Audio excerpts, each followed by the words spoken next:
a lot of relationship stuff I've had to deal with clients is largely based on miscommunication or lack thereof.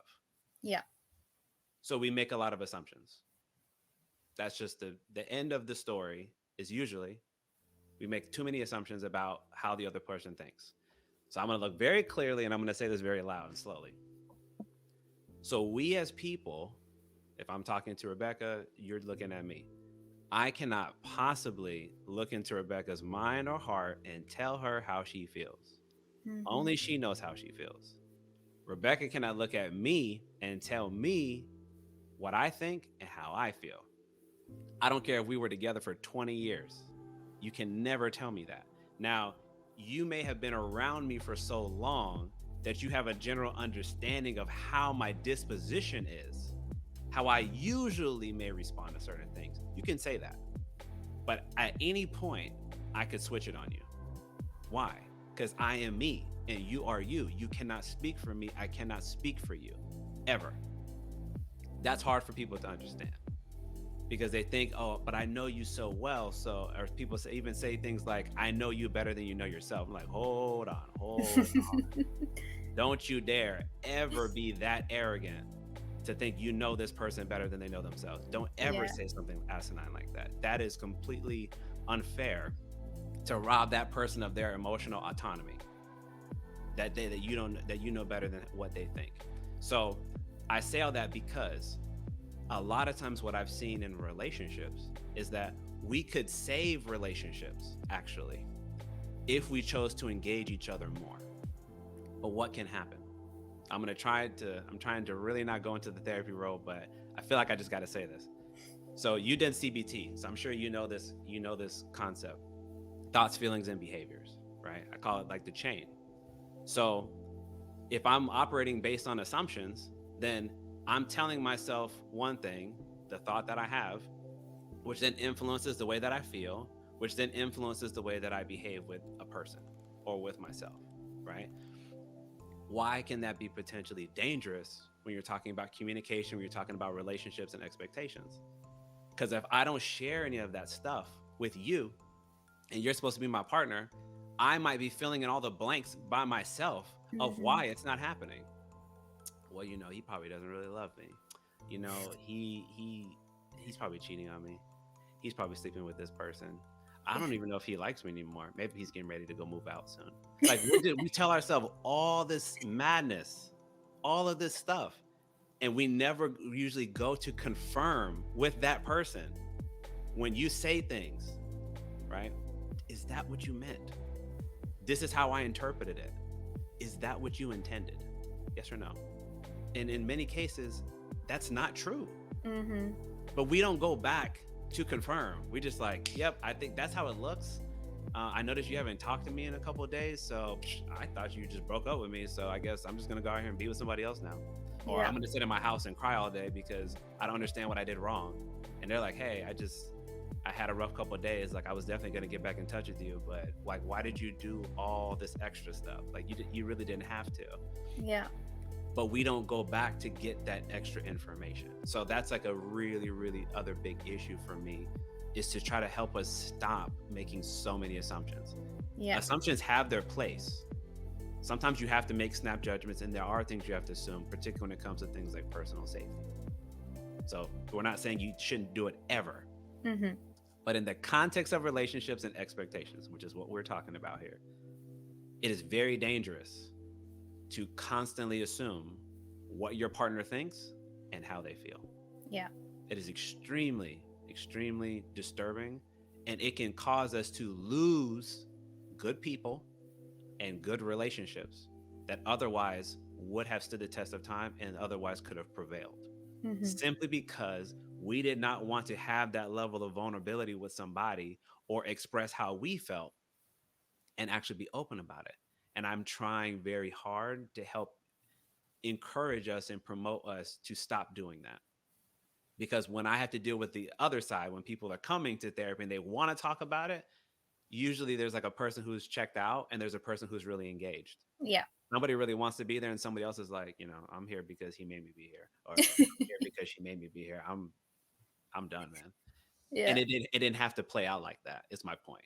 Mm. So again, another long-winded answer, my apologies, but I feel like it's very important to make that very clear because a lot of us are operating like that. We don't take the time to just listen and be curious about why this person behaves the way that they do. Yeah. Ask the inquiring question about, this is how it appears to me. Is this what you meant? Yeah. We just internalize it. And we assume so much when we communicate. When she said this is how it made me feel. But I didn't ask, is that what she intended for me to feel? Yeah. Particularly if it didn't feel good. It felt fine, okay, maybe you want to make the assumption. But if it didn't make you feel good, maybe ask, is that what she wanted? And if not, maybe I need to get some clarification because I went from feeling bad, feeling sad because of what I thought she was trying to say to me. And now maybe my behavior is I'm distant. I don't want to hang out with you. I don't want to spend time with you. I don't want to be intimate with you because I'm getting the impression that you are not being very open minded to me, or you're pushing me away. You're not being very compassionate towards me. So I don't have any encouragement to want to continue to do this with you. And I Yeah. think that it can't 100% be avoided, but it can largely if we're willing to take that additional step to really clarify and stop trying to fill in all of the blanks with how we perceive things, because it's really not fair. Hmm. Because again, I will say it one more time, you cannot tell somebody how they think and how they feel better than they can, and they cannot say the same for you. So it's much better, it's a much smarter strategy. If anything, play dumb. Just ask, because you Yeah. could be wrong. You might be wrong. You might look at it like this and the bias is really, really strong, and you think, oh, there's no way, it has to be exactly how it appears to me. But you could be wrong, Hmm. and it might save you from a lot of unnecessary hardship and heartache. So I will get off that one. I don't know if you agree, but that is definitely what my personal and professional experience has shown me up until this point in my life. You have Yeah. any thoughts on that? Absolutely. I have a brilliant story for this one. Sure. So there's this thing, this conversation we had at the beginning where I was like, oh, he's only texted me once a day when he's at work. I'm so infuriated by this because my last love bombing relationship was an every 15 minutes text. It was a bit of a jump. And he was saying, well, I work. I only check my phone at breaks, at lunchtime. And then me, so I'm just letting you into a woman's mind for a moment, Hmm. me who thinks about this new relationship every second of the day is like, well, surely if he was thinking about me, he'd make an excuse to go and check his phone. He'd go to the toilet to find his phone because he's thinking about me. But that's not how men think. That's how women think, or anxiously attached people think. That's not how they think, and that's just how men are. And there's nothing wrong with that. And I learned that from the fabulous book "Men Are From Mars, Women Are From Venus," which I just think is a must read for everyone trying to navigate the Yeah. gender communication differences. But that was a really interesting one for me because I was like, it doesn't mean that he doesn't love me. That's just how he's thinking about his job. He's like, yeah, I'm just thinking about bricklaying and and listening to podcasts or whatever. Obviously not on his phone back then, Sure.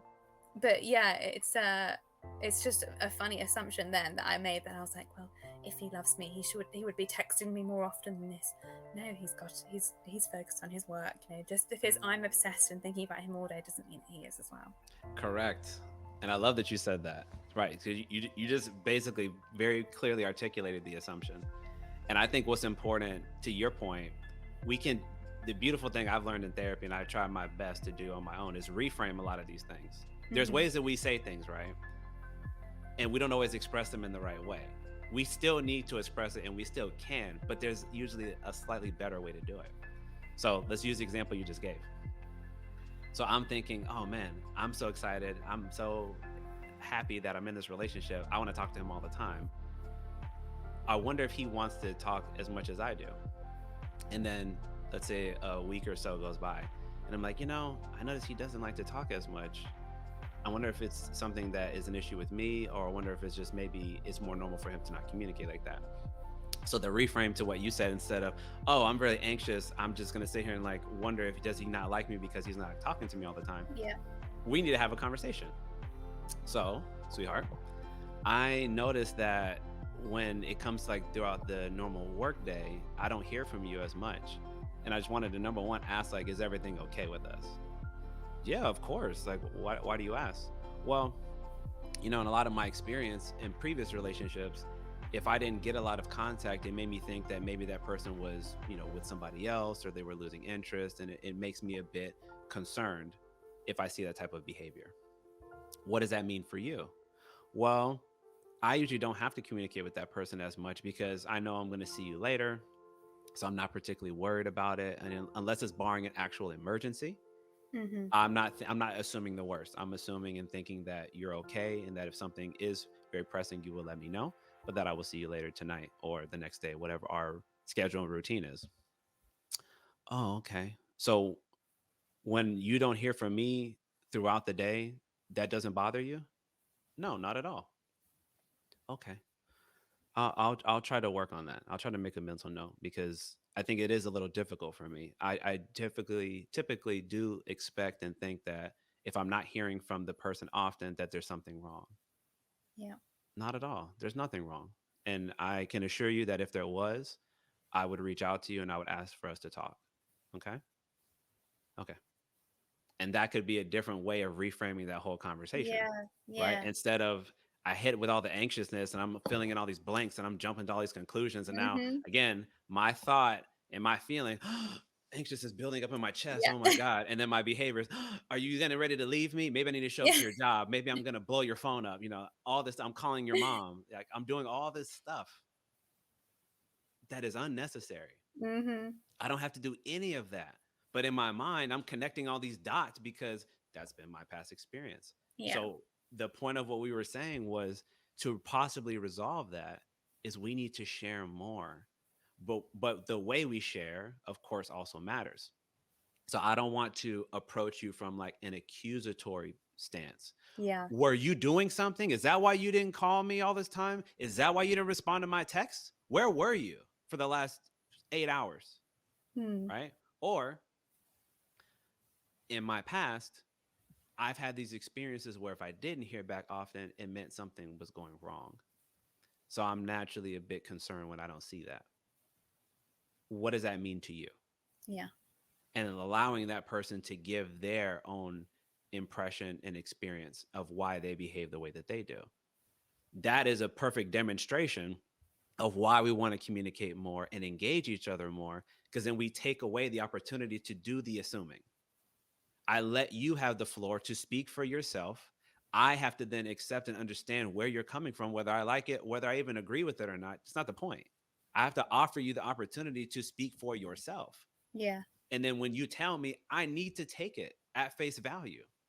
If I'm not, if I'm not, maybe I don't need to be with anybody because that means that I'm not even willing to give you the benefit of the doubt. And you can't have a relationship if all you're going to do is criticize the other person and Hmm. assume the worst about the other person, then you shouldn't be with anybody. You need to maybe do your own work so you're ready to be engaged and in romance with another person.